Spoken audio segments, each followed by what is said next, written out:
आइए बात करते हैं सिंध थरपारकर की, जो सिर्फ रेगिस्तान नहीं बल्कि ख्वाबों का कब्रिस्तान बन चुका है, जहां फांसी के फंदे से लटकना मजबूरी बन चुकी है। थरपारकर वो जगह जहां कभी रवायतें जिंदा थी, अब ऐसी खामोशी में डूब गई है कि माएँ, बच्चे, बूढ़े, नौजवान सब खुदकशी कर रहे हैं।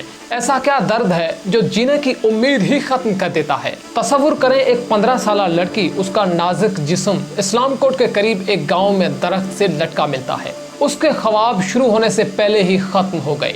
या चमन कुल्ही, एक बाप जिसने अक्टूबर 2024 में अपने 3 बच्चों को मौत की आगोश में ले लिया क्योंकि वो उनकी भूख न बर्दाश्त कर सका। ये सिर्फ अफसोसनाक वाकयात नहीं है, ये इस माशरे की नाकामी का कड़वा सबूत है। थरपारकर से उठने वाली फरियादें कब तक नजरअंदाज होती रहेंगी?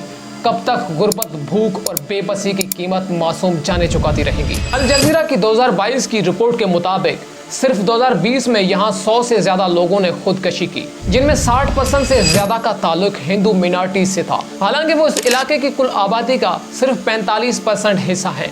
इनमें से ज्यादातर की एज 30 साल से कम थी और आधे से ज्यादा तो सिर्फ नौजवान लड़की और लड़कियां थी। और एक्सप्रेस ट्रिब्यून की 2024 की रिपोर्ट के मुताबिक 2022 से अगस्त 2024 तक थरपारकर में 496 खुदकशियों के केसेस रिपोर्ट हुए, जिनमें से 277 अफराद का ताल्लुक हिंदू बिरादरी से था। थरपारकर के शहर मिठी और इस्लाम कोर्ट के करीब एक गांव में 2 नौजवान बहनें एक बंजर खेत में मुर्दा पाई गई। उनकी जिंदगियां गुर्बत और शर्मिंदगी ने छीन ली। ये कहानियां सिर्फ दिल दहलाने वाली ही नहीं, ये एक नाकाम निजाम के खिलाफ एक खुला जुर्मनामा है। डान की सितंबर 2023 की रिपोर्ट के मुताबिक थरपारकर में खुदकशी का मसला बहुत बड़ा है, मगर पुलिस और हुकूमती इदारे इस पर सही से तवज्जो नहीं दे रही है। जब खानदान कहते हैं कि ये जहनी दबाव की वजह से हुआ है, तो पुलिस बगैर तफ्तीश के केस बंद कर देती है, चाहे असल वजह कोई कत्ल या तशद्दुद भी हो। ऐसे में वालिदैन के हाथों बच्चों की मौत को भी सिर्फ खुदकशी समझ लिया जाता है। सरकारी आदत शुमार भी अक्सर सही नहीं होते, जिससे मसले की शिद्दत छुप जाती है। ये मसला सिर्फ जहनी परेशानी का नहीं बल्कि शदीद गुर्बत, भूख, तालीम और सेहत की कमी का नतीजा है। मकामी तंजीमें बार बार हुकूमत से कह रही हैं कि फौरी और मौसर इकदाम किए जाएं ताकि थरपारकर के लोग महफूज रह सकें। थरपारकर एक ऐसी ज़मीन जो सूरज से झुलसी और तरक्की से भूली हुई है। यहाँ गुर्बत सिर्फ एक लफ्ज़ नहीं, ये एक फंदा है जो खानदानों के गले कस रहा है। ना साफ पानी, ना रोजगार, ना कई मीलों दूर तक अस्पताल। यहाँ के गरीब और कमज़ोर लोग जो अपनी ज़िंदगी की मुश्किलात में घिरे हुए हैं, रोज़ाना इम्तियाजी सलूक और नाइंसाफियों का सामना कर रहे हैं। इनकी आवाज़ अक्सर ऐसे निज़ाम में दब जाती है जो उनके मुश्किलात को देखने से गुरेज करता है। आखिर ये मुसलसल नज़रअंदाजी कब तक खत्म होगी?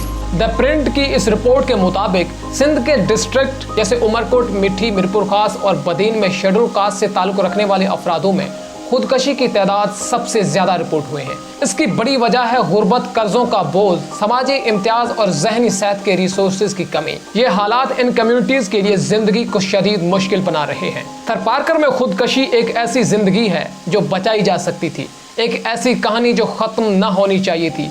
मगर हकीकत यह है कि यह सिर्फ गुर्बत या रवायत का मसला नहीं है, बल्कि ये एक निज़ामी नाकामी है। न्यूज़ इंटरवेंशन की 2024 की ये रिपोर्ट के मुताबिक माहिरीन का कहना है कि थरपारकर में खुदकशियों के बढ़ते वाकयात के पीछे गुर्बत, जहनी सेहत की सहूलियात की कमी और जात पात के दाग का जहरीला इम्तजाज जिम्मेदार है। रवायती इलाज करने वाले जो पहले लोगों की मदद करते थे अब कम होते जा रहे हैं और जदीद मेडिकल फैसिलिटीज भी थरपारकर तक नहीं पहुँच सकी। एक खास मोबाइल ऐप जिसका नाम ऐप परेशान है, जो करीबी शहर बदीन में जहनी दबाव को कम करने के लिए इस्तेमाल होता है, थरपारकर में अभी वो भी दस्तयाब नहीं। जब भी कोई इंसान खुदकशी करता है तो ये सिर्फ जाती दुख नहीं बल्कि जहनी सेहत, माशी बेअसी और रीजनल डेवलपमेंट्स की मुकम्मल नाकामी का आईना है। रियासत रोटी, कपड़ा और मकाम का वादा करती है, लेकिन यहाँ तो पानी और इज्जत भी नापैद है। लोकल गवर्नमेंट कहाँ है? प्रोविंशियल क़यादत की जिम्मेदारी कहाँ है?